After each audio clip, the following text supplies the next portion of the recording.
That's great. Hey everybody, I am Priya Rao with the First Weekend Club, and I'm joined by pretty much the entire cast and the writer and director, producer of a very mind-bending movie called Volition. Welcome to everybody. Thank you. Thank you for having us, Priya, and First Weekend Club. So good to have you all.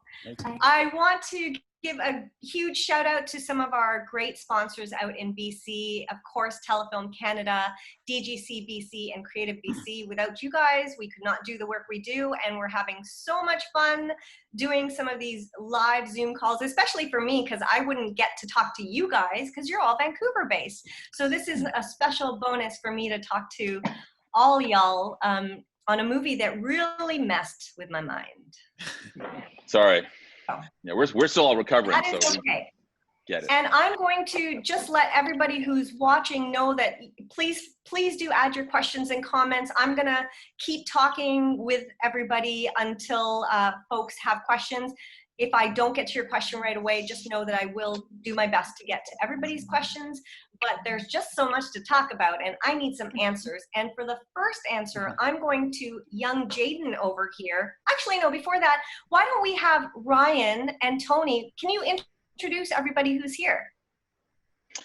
Yeah, sure. I mean, this feels like we won the casting lottery, honestly, looking at these amazing faces here. And of course, Alex Apanowicz is not here right now, but he may join us in a bit. But I mean, these are all friends of Ryan and ours from like the industry just through the years. So in no particular order, we have, Jaden Oehr, who plays James, the younger version of James, which is played by Adrian McMorran, Adrian Glynn McMorran, who plays the older version. The old version of Jaden. Yes, not as wise. We got Bill Marchant here, who plays Elliot, the sort of conflicted scientist in the film, father figure. We got John Cassini here, who plays Ray, who's sort of James's other kind of mentor and maybe dark father figure. Magda Apanowicz, just rounding out here, who's the amazing Angela. And again, we've known all these actors forever. And Frank Cassini, who is Sal. And you just have to see the film to see what kind of menace that guy can put on screen. Amazing. Yeah. And sorry, below you, my darling brother and partner in crime. And the only reason this film is made at all is because we did it together. Ryan W. Smith. Hello, everybody. Thank you to everybody. And that, of course, was Tony Dean Smith, who is the director and co-writer of Volition. So as I said, my first question is going to be for Jaden, and that is, were you as confused as I was when you read the whole script? At first, before I filmed it, yes. Yeah. And then when you filmed it, it was all super clear? Yeah, it made more sense once I filmed it. Wow, you're a smart kid. He is a smart kid. Yeah. Took me a while. And I will say that I love sci-fi and fantasies. And I kind of felt like this film didn't really fit into one genre. I know it's sort of billed as a sci-fi thriller, but it has a bit of so many different genres to it. So I'm not usually one to be surprised, and I kind of thought, oh, this is a movie about a guy who's clairvoyant. And for those of you who are watching, there's going to be so many spoilers, so I really hope you have seen the film. And if you haven't, well, the spoilers might actually help you understand what's happening.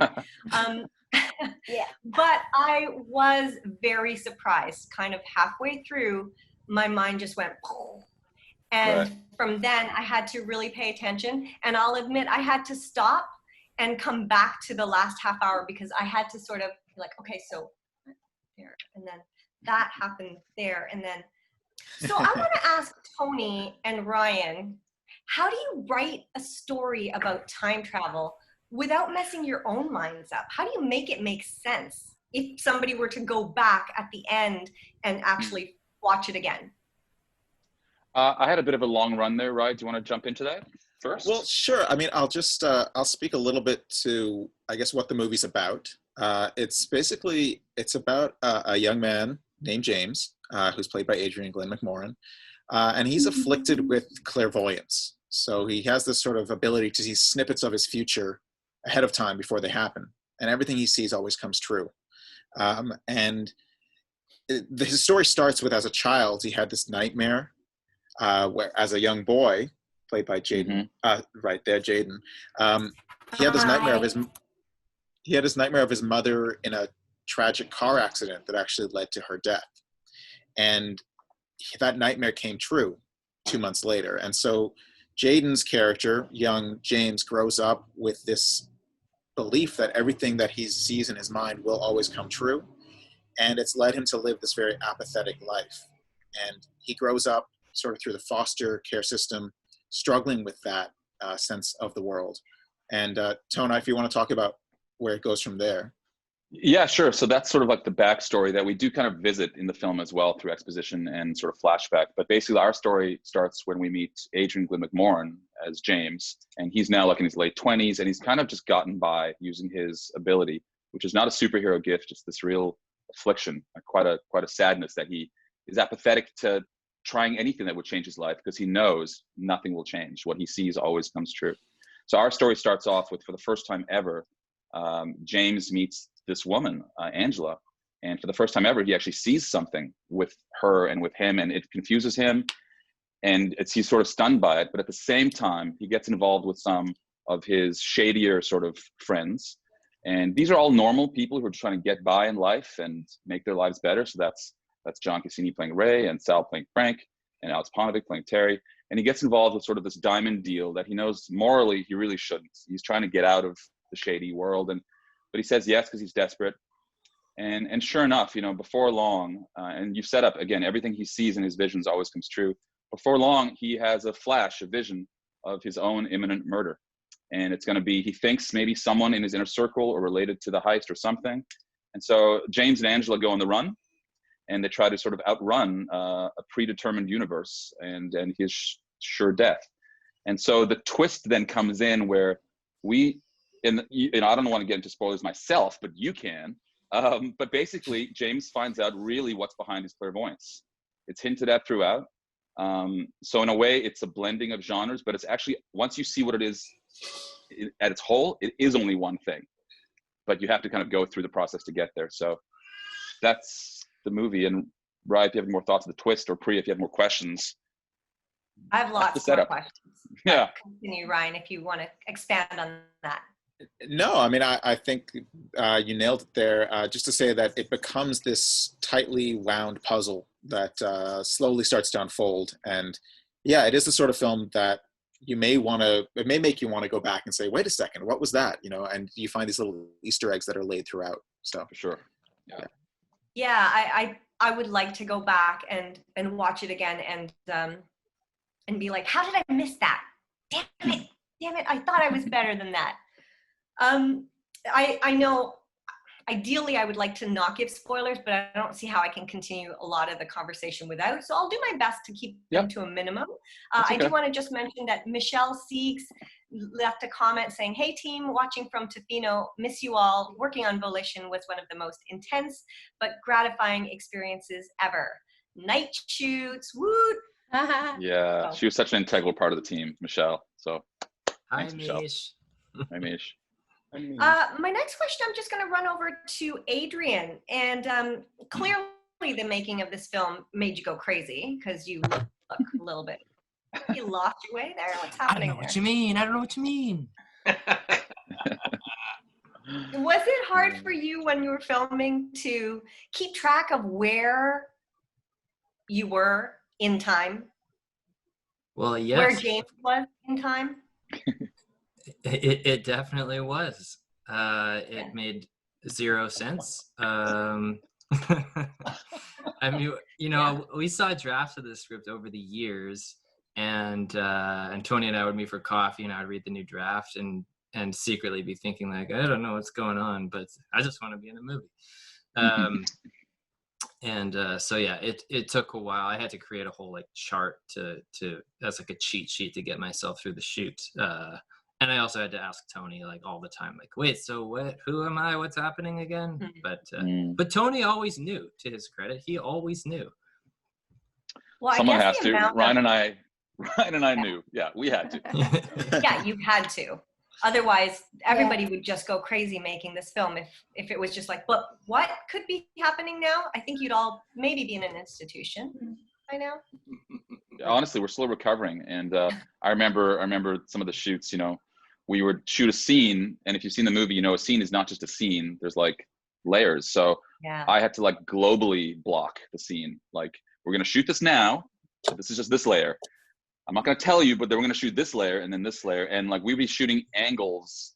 Nobody would understand what they were for, except for really, I guess, me at that stage. But that was the process. And I know Bill had such a good time with Elliot as well, because Elliot's story is arguably the most confusing of all.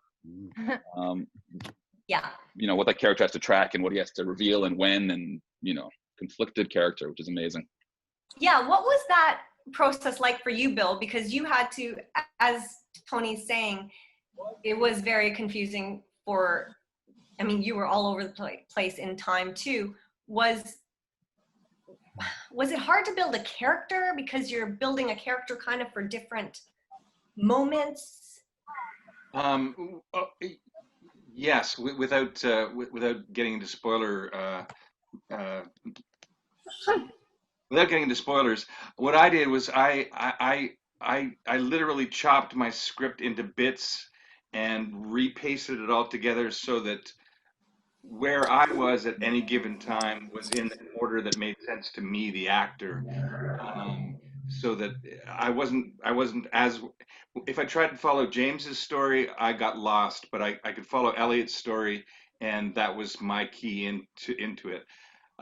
That's one answer. The other answer is I don't think I really understood the script until the second time I saw the film. So it's a bit of both. Yeah. Mm-hmm. Adrian, were you, did you ever get mad at James? Because he really kind of like, he messes things up for himself so many times. I mean, he runs himself over, he shoots himself. He's like, what is going on with you, dude? Yeah, it's true. I think You're so chill about it all. So zen. Well, it took, I think everybody had to be a bit zen to make this movie. But obviously it's a bit frustrating with James, but also it's almost just, he's already making a self-improvement, because just by the act of trying to start to do something that isn't selfishly motivated, which kind of happens halfway through, then even though he's kind of bungling it up, at least he's trying. And so then you can, you know, kind of be on his team for that. Yeah.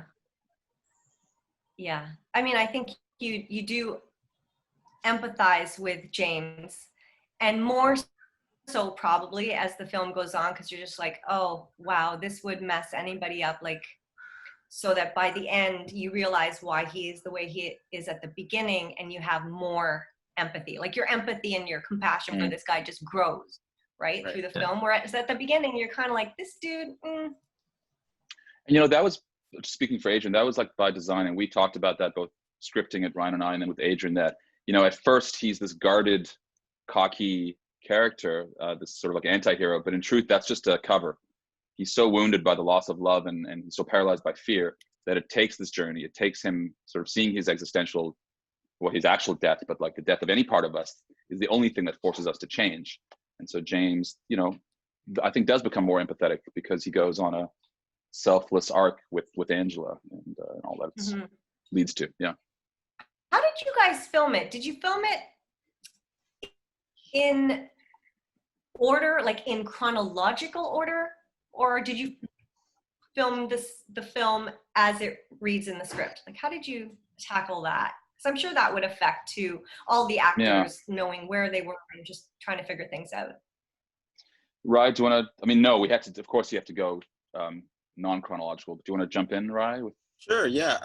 You know, our production was really intense, as any of the cast here can speak to, and all the crew, and Michelle Siegel, who's watching right now, and anyone else that's watching. It was a very hard shoot, and you know, we all went through our own sort of journey of James throughout this story, where we were like sweaty and bleeding and dying, and but we came through. And in terms of how we shot it, a lot of times it was dictated by the location. So what location could we get for what period of time? And so, Tony had it really well mapped out in terms of, like he mentioned, every scene actually has multiple layers of scene within it. So when we were in a given situation, we had to cover the full trajectory of the things that happen in that location. And I'm sure some of the actors here could speak to some of the makeup changes that had to happen because they were jumping between different levels of insanity, all within one location. Yeah, or John shooting Ray at what was it, 3 a.m, blood all over you. There's that really funny story with you and your son or something. Oh, yeah. I mean, madness, right? John, Yeah, you good recall times. those crazy nights? Yeah, I do recall those nights. We were all there that night, though, in the house when all of it went down. Where it was, we shot till the sun came up. We definitely shot till the sun came up. I guess the story that he's talking about is we shot near our house, and I knew my kids were going to school and they were getting driven to school, so I was covered in blood, and I stood on the front lawn of the house we were shooting on as my kids drove by, and the car stopped. And at the time, my 14-year-old, who I'm waiting for right now to get out of hockey, he was just kind of stunned. And my 10-year-old, who was 8 at the time, rolled down his window, and I walked towards him, splattered in blood, and my shirt covered in blood. And my 8-year-old said, "Oh, I freaking love you so much right now." You're such a fun dad. I would have loved that. Awesome. Yeah, crazy reaction. Totally. And off they went to school, and I literally had just done all that gunplay and all of that madness that happens in the house. So yeah, that I'll always remember that, because I literally drive by that front lawn every day, because that's the way I got out of my little hood, and that's the way I come into my hood. Yeah. I want to get to Magda and the other actors, but there's a question from Santiago who asks, I would like to know more about how you managed the production to avoid continuity errors during shooting. Great question. I mean, first of all, I'm an editor, so continuity is something I always worry about. But I'm a Scorsese style editor. Like, that's about emotional continuity above and all else. But in this type of movie, obviously you're dealing with things have to be consistent. The weather had to be consistent. That was a bit of a miracle. All these little elements. So, we had Sofia Delgado, who was I think that's her last name. Del Giglio, thank you.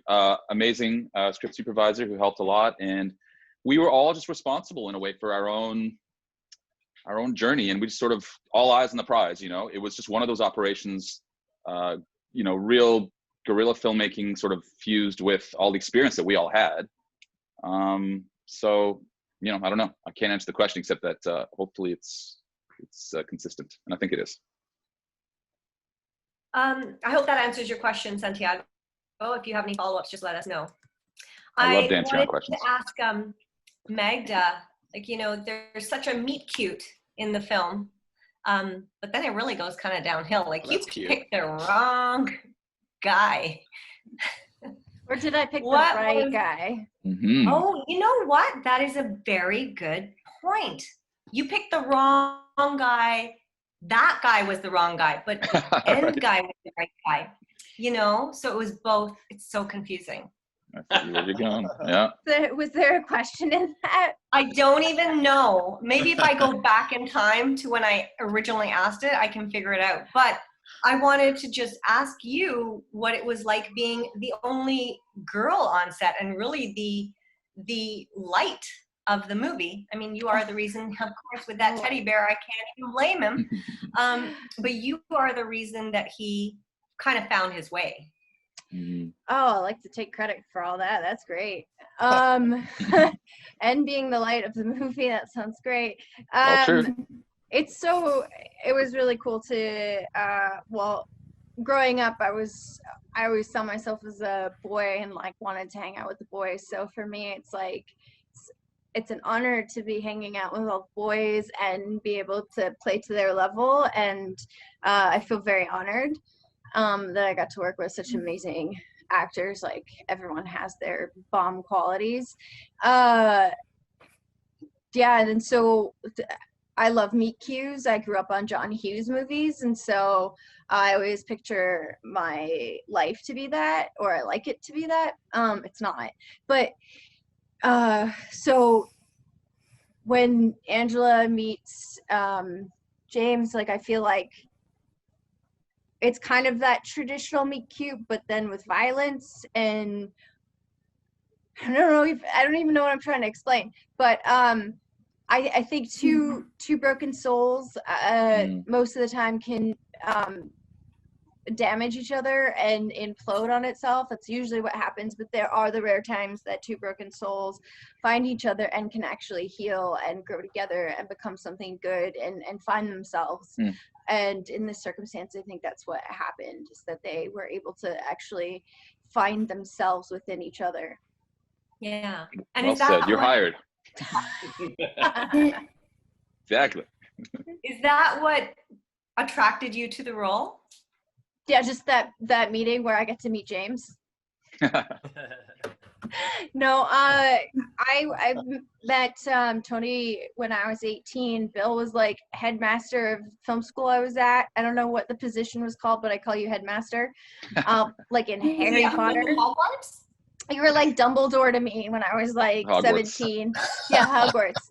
And I was a really troubled kid, but Bill always had my back. And then for graduation, like Tony was in film school and we had to audition for films, little short films, and I really wanted this part in Tony's movie, and I got it, and I was really stoked. And I don't really remember a lot from my life growing up because of just having messed up choices. But I do remember this strong feeling of Tony's presence and what an amazing director he was. I never, ever forgot that. And I've worked with so many different kinds of directors. So when he all of a sudden DM'd me in Twitter and was like, hey, can you read the script? I have thought of you for Angela for like 4 years. I'm like, I'm in. And he's like, no, you got to read the script. I'm like, I know, but I'm in. And so I read the first 10 pages and I was hooked with the charm. And I texted him. I was like, I will finish reading it. I'm just saying I'm in. So that's what I remember. Tony. Yeah, it was awesome. And I mean, like from the get-go, it was an easy read. And when I read scripts and see the images and all that stuff, I know I really want to do it. That's awesome. And you know, Magda and the rest of the cast, it's why we are so careful with our casting. She's just got such an amazing BS detector. And so none of these actors here will allow something inauthentic. And even though the script has some more sort of two-dimensional elements because it's dealing with such complexity in other areas, we sort of did that by design. And in hindsight, maybe we wouldn't now. But, you know, the same thing with Frank. I know you'll talk to him next, but as a writer, Frank, again, he would dive into the script and like say, really, like this and this and this, like, and all the actors they would just completely elevate the material. And Ron and I work that way. You know, the script is super precise, but it's not the treasure, it's the map, you know? And so Frank, I mean, we had such great sessions, both on set and in the table reads and all the prep, you know, to find Frank's character and all the characters here. So as I interject again, as always. No, thank you. No, always good to hear from, you know, the people who helmed the film. So please feel free to interject whenever. There are a few questions, but I do want to ask Frank and John. But Frank, how close was Sal to what you were like in terms of you and John growing up? Were you constantly double crossing each other? Did you guys enjoy being able to be at each other's throats a little bit in this movie? Fortunately not. We weren't like that in real life growing up. I mean, you know, we're brothers, but 6 years apart. So, I mean, I'm sure there's been some back and forth kind of thing. But as far as Who's older? The roles, sorry? Who's older? Really? You're asking? That's a compliment. Yeah. I mean, thanks. Me. Yeah, I mean, it was fun to play some scenes with John for sure. I mean, there's that, you know, we have that energy because we're related, but we weren't. It wasn't an extension of our real lives by any stretch. Yeah. In that case, John, was it more fun because you did get to sort of be antagonistic? Of course, it's like Frank and I have been lucky enough that we've studied together. We've done stage together. We've done film together. So we know each other as actors really well. And primarily, I love working with Frank. There is a familiarity, but he's just such an incredible actor that it's just easy to work with anybody who's that good, just like the rest of the cast. So was there any parallel to our lives? Absolutely not. Did it mean we had trust and we could have an unspoken language within the work a little bit? Yeah, I think so. But I felt pretty comfortable with everyone. You know, had not really met Adrian before this, and one of the great things is to have become his friend during this. But right away there was a trust there, and so I knew Pawnee pretty well. Worked with him before.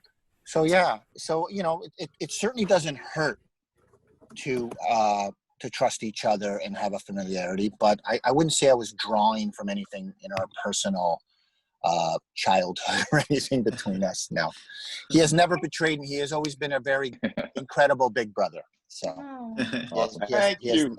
He has never betrayed me yet. So We're looking for a script that we can do that. That's very cute. I'll admit I was hoping for a little more drama there, but that's okay. I love that you guys had a really loving relationship growing up. That made my heart melt. I know. I just want to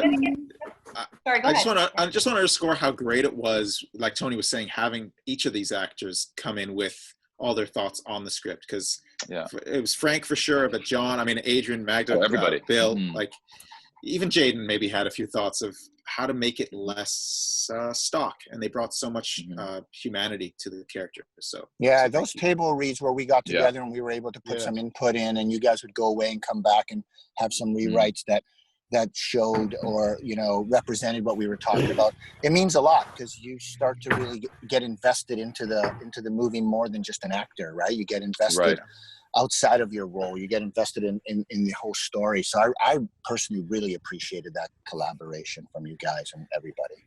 It's important. You don't get that a lot in movies. We really don't. It's nice to be able to try things without any judgment. And I give credit to, you know, Ryan and of course the other guy, Tony. Don't say my name, Tony. And talk about this. I think it's rare in movies. I mean, you know, I'm sure if you work on big, you know, some of the big movies, you don't have a chance. You got to be ready, go and deliver. You don't have that table read where you can go back and forth. I mean, it happens, but it doesn't happen as often. It hasn't happened that much to me, but just a few times. But it's very, very valuable, very valuable. And I give them the credit for letting us do that. That's awesome. Thanks, folks. Well, we've got a bunch of questions here, so I'm going to start getting to it. We have a shout out from Australia. So Carrie Fisk says, hello, Ryan, Tony, John, Frank, and team. Carrie. Greetings from Australia. And then she asks, how did you come up with the name Volition for the movie? Ryan and I were sitting on the couch or on each other's laps or some combination of the two as we write. And there was a number of titles floating around. We knew we didn't want it to be science fiction-y because the film is actually about a psychological wound, about somebody that's paralyzed by fear. That's the theme of the film, right? So that's what we were dancing with. We went in different directions, but Volition, it just struck us, you know, like the ability to choose is really what James doesn't think he has. And, you know, we had some other titles along the way, but it made sense to us eventually. Can I just put 2 cents in there? You have no idea how many people have learned that word volition since I've met them. They're like, what does that mean? They didn't know what the word is. And so it's like educational too. You're right. I always get asked. Yeah, interesting.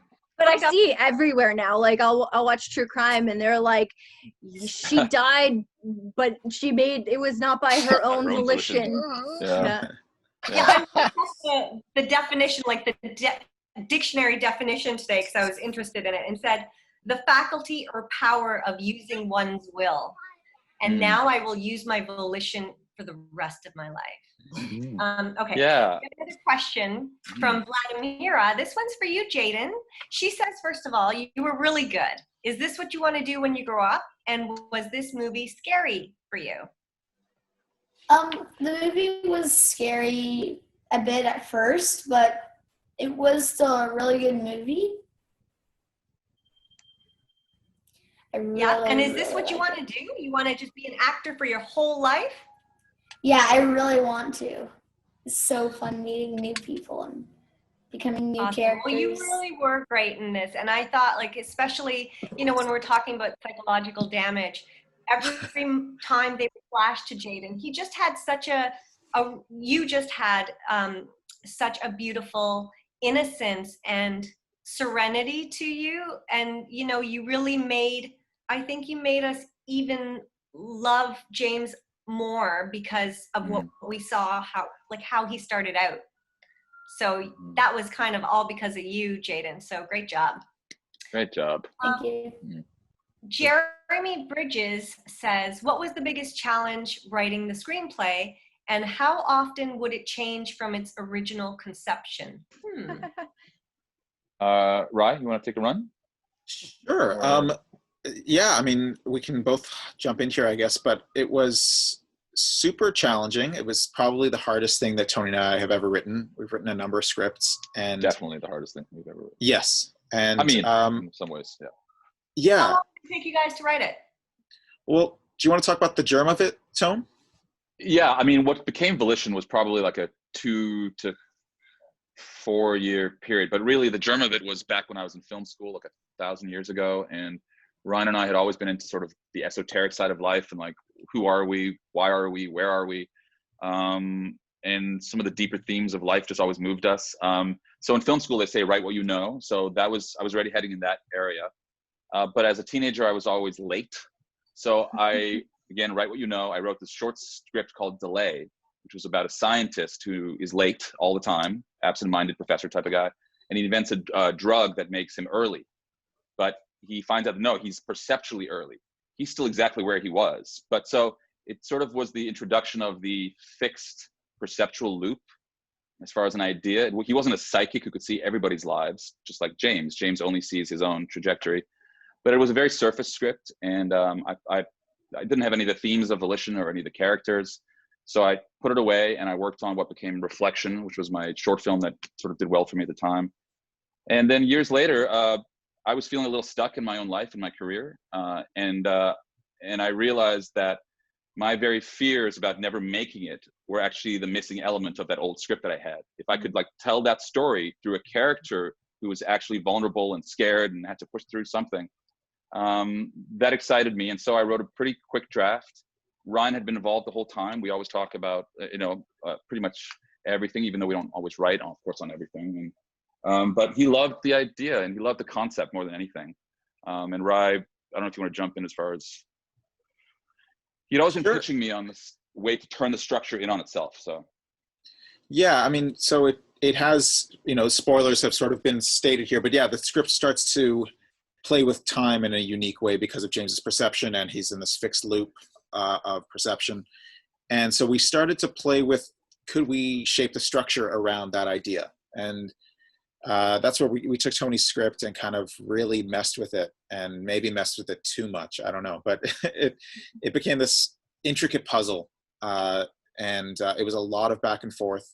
And when you change something at the end, you then have to realize, oh my God, we have to rewrite the beginning. And there was a ton of discovery, because sometimes we would write the end piece and then look to see, well, is there a way that it could have been introduced in the beginning? So it was a lot of back and forth, front to back.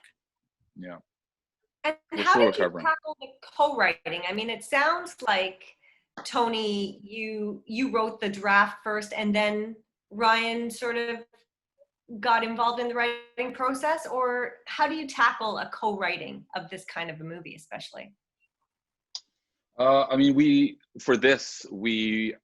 original short film and then my first draft, we treated as sketches, like almost just like old outlines that we could, sort of pillage from. But we basically break story together. We'll sit in a room for weeks on end or months on end. We basically come up with our outline, our beat sheet, whatever it may be. And it's very specific as far as all like the big turns, and we understand what the themes are at that point, at least what we hope they will emerge as. And then we actually split the outline right down the middle. and he will go off and write the first half, and I'll go off and write the second half, completely free to like sort of discover and see what maybe changes a little bit, because the characters start to come to life far more than like the kind of arrogant writers who saw it from a bird's eye perspective. So, and then we finish our halves and then we swap. He'll read my half, I'll read his. We'll give each other notes, but he'll rewrite my half and I'll rewrite his half based on our global notes. And because our voices and the themes that we care about are so similar, because we obviously grew up together, the blend is nice for us. And we both bring different things and similar things, but yeah, that's our process.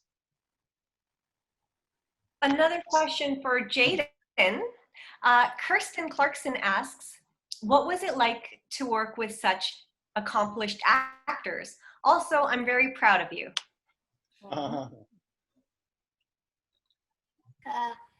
So I want to say thank you to her. And also, and to answer that question, well, it was amazing working with all these actors. It was really fun. Yeah, Jaden was great. Held his own every day. Did you feel nervous acting with with actors who have done so much and are so good? I did at first. I was sort of shy. Yeah. But you got over that pretty quick, it sounds like. Mm-hmm. Yeah. Okay. Yeah, he's a pro. We've got a question. It was really nice for us to work with Jaden. Yes. Yeah. Yes. Because even as he was only 8 years old, but he was so focused and so present in his scenes, which are pretty heavy scenes. They are. And he was just there. I remember it gave me so much to work with. So man, I think this young fella has quite a future in front of him. That's for sure. Actually, Bill, I believe you're the only one who actually had scenes with Jaden. Is that correct? Well, James has a quick. Well, anyway, I don't want to talk about that too much. Yeah. There are other encounters, but I'm his chief partner in the film as his foster father, and yeah, Jaden was amazing. His impulses, his intimacy, his maturity, his focus, his concentration, his sense of play. Tony, Jaden and I, we collaborated together to create an environment that allowed Jaden to make such mature adult choices. I was really proud of him. Nice. There's a writer question from Tiffany. She says, I feel like actors have to work so hard to interpret scripts and put their stamp on the character they're playing. And it's such a collaborative effort amongst the actors as a whole. How do you guys, Tony and Ryan, find a personal connection to the actors as they're kind of sculpting or bringing your vision to life? Is it fun? Is it difficult? Do you have a particular approach? I guess that's maybe more for you, Tony, since you're the director. Yeah, I think, first of all, I mean, there's so many incredibly talented actors that I'd love to work with all of them, but I only cast based on the essence. Ryan and I both do. You've got to, of course, be great at your craft and all of that, but the essence is what the camera sees, and the essence is what allows you to almost like not act and just do your business. And so that's how we approach it. And then as far as the characters and the development of the characters, Ryan and I strongly believe that if we've done our homework, which is placing a character specifically in an environment that's going to cause them to change, the themes of the film should emerge.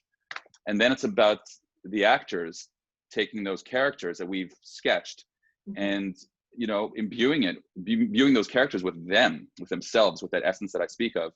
And Ryan and I, we see ourselves in the characters, certainly. I can see where I'm apathetic and stuck, and also where I'm hopeful, and where I'm maybe conniving, and where I'm like all of these things, all these textures. So we don't judge those textures of character. And I think all these amazing, incredible performers that joined us, once they took the characters, it was theirs.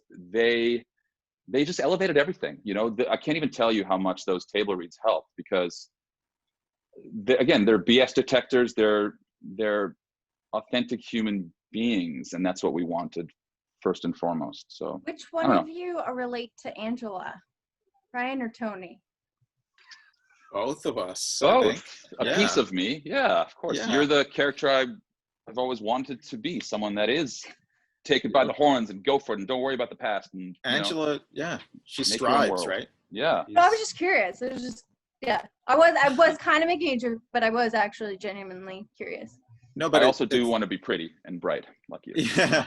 No, but Sometimes. it's interesting. Like if you during the writing process, we literally we're in Angela's skin. Like we did sink into Angela fully, and we just feeling the various pains that are in each of the characters, and the hope and the joy and all of it. But then it's theirs. Yeah. Then like we watch them do their magic. That's not our craft. Which takes it like this Yeah. much higher, so it's, Yeah, like Ryan and I just sit back and like listen, and like, yeah. Let's flip that over then. Adrian, what was it like for you? I mean, you've been an actor for a while now. Clearly, you've done a lot of work. What was this experience like in terms of the actor-director relationship for you? Because you really did need to have Tony and Ryan as sort of your guide through this map. What was it like? It was one of the most exhausting experiences of my life, but one of the best experiences of my life. I think Frank touched on earlier that a lot of the film TV work we do up here, we don't get to be all that collaborative a lot of the time. We just kind of you just got to come in ready and do your job. So this was really special to have the table reads, to have all the time leading up to bang around ideas about the characters and stuff like that. And that was in the lead up. And then on set, of course, you're pressed for time. So there isn't a ton of time for questions, but sometimes there had to be. And Tony was, like I said, he always knew exactly where he was. And that sounds normal. It's like, well, of course he's the director. Of course he knows where he is. But with this particular script and with the way we had to shoot various versions of the scenes, it was quite confusing. So his leadership was really impressive, and that was great. And then for me to work on this film, this was my first lead role in a film. Really, Tony and I did kind of a student film years ago, but this is my first real lead role in a feature film. So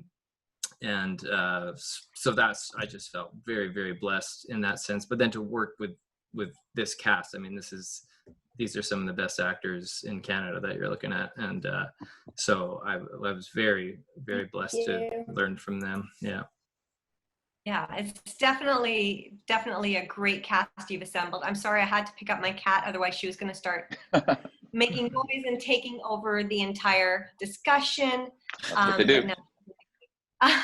We have another question. In the theme of hindsight and time travel and free will, a question for all of you, and I'll kind of pick names as we go through.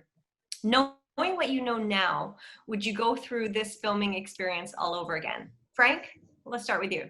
Yes, 100%. Okay. Do I Bill? You can elaborate. I'd love some elaboration. I don't have to. I loved working on this with Tony and Rye and basically the Smith family and all the actors. And I'd love to do it again. I mean, I would love to do it again. How's that? Bill, how about you? For sure. When Tony approached me about Volition, one of the things that he said to me was, "This is I promise you, Bill, this is the part of a lifetime." And I'm like, sure it is. And I read it and I shot it, and it was the part of a lifetime. I've never had that kind of challenge before. It was arduous, it was exhausting, it was brutal, it was fun, it was exciting, so collaborative.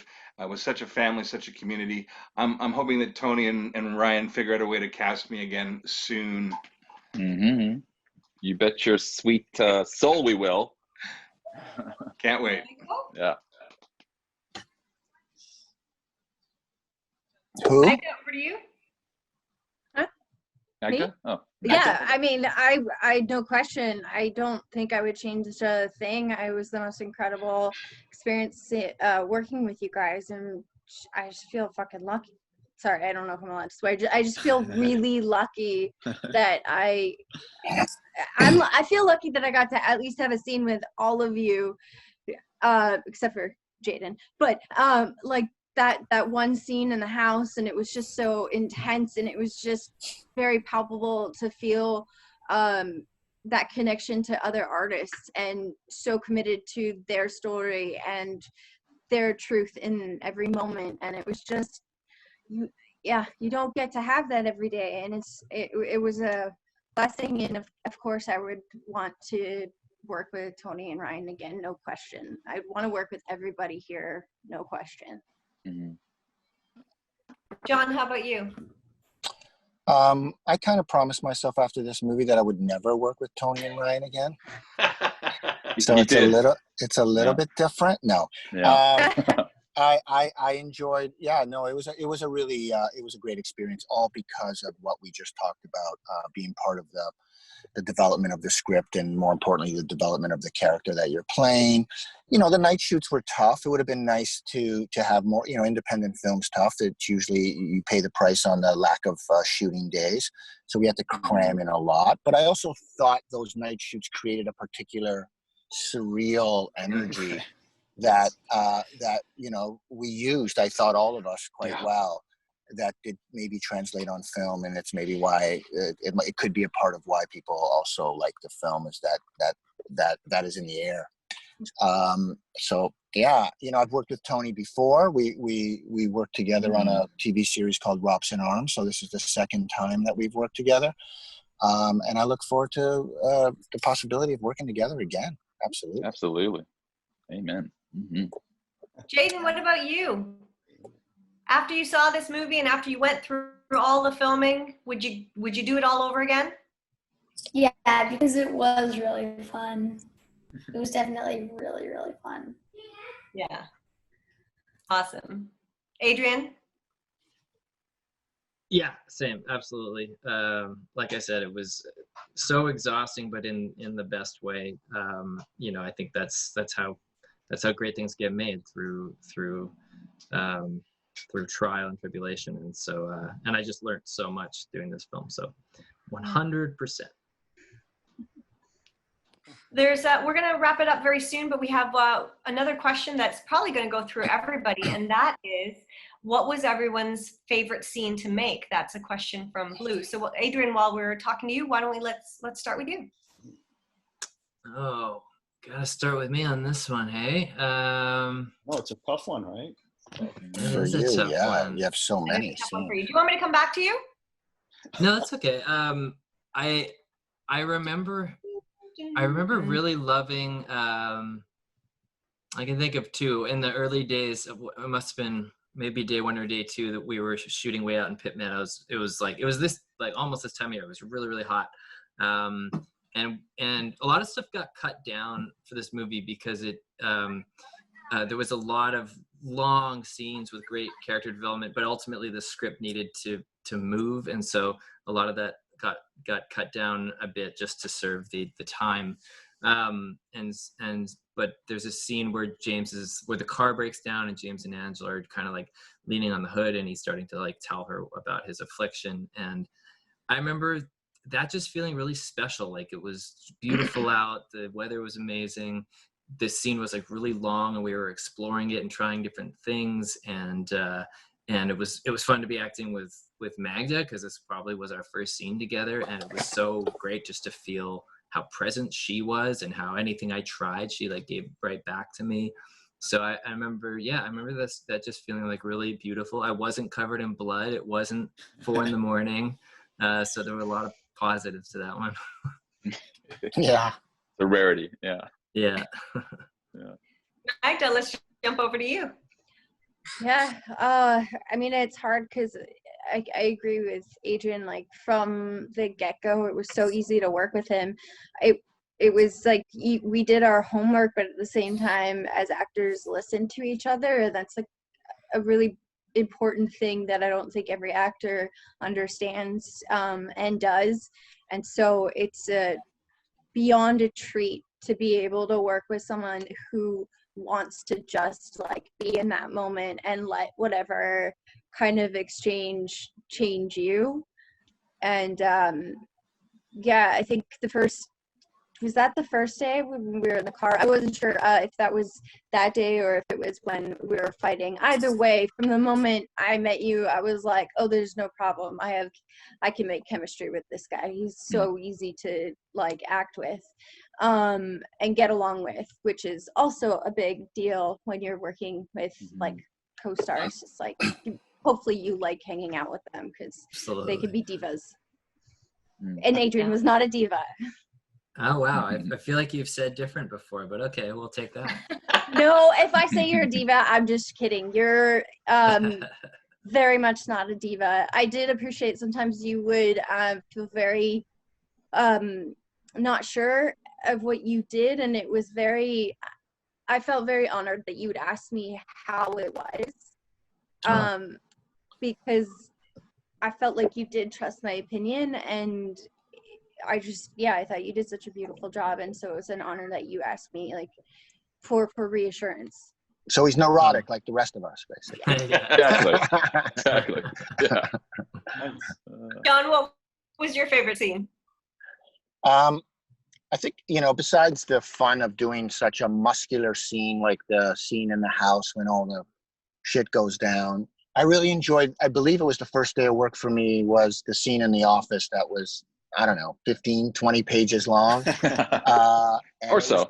It was between, basically, it was between James and I, but Frank was there and Apanowicz was there as well. So all the characters were there.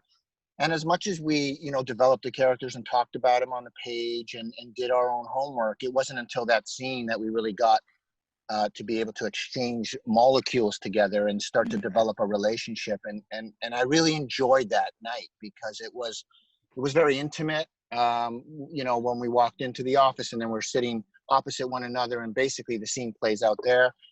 And it had a lot of, some stuff got cut, which I believe they're going to put into a long version of the movie someday. Maybe. But some stuff got cut that had more relationship with James's character, Adrian Glynn McMorran. I love the way we say all three of his names. And so I really enjoyed that. I really enjoyed the subtlety and the connection of sitting across him and weaving some narrative, because that was part of my job, to set up what is happening in the movie. Like, I'm going to set up this diamond thing and so on and so forth. But it was also to set up the relationship. And I really enjoyed playing around with that. And Tony was so open to us playing around with it a little as well. So that sticks with me, that scene, the shooting of that scene. I really enjoyed that. And it was kind of getting to know Adrian that day too, a little bit as actors, as actors on camera together, not because we had been rehearsing together and such. Yeah. Great. Frank, how about you? It's amazing because we shot a lot more, and not everything ends up in the film. And I had some which now I understand why they're not in the film, but I had some nice moments with Alex because he was the most I shared the screen with. And I guess I could say that one of my favorite was, I think my first scene that I shot in the film was actually the introduction of my character. Yeah. Remember that we shot, right, Tony? Yeah, day one. Yeah. Right? Yeah, we shot it on Sunday. I remember that day. And so I hadn't worked with Alex, but we did discuss a lot of things at these pre-reads and all that. And it was really, really great, to know this information. And then when you actually get on set, things change, right? You don't know what Alex is going to do. You don't know what kind of expression he's coming back at you with or whatever.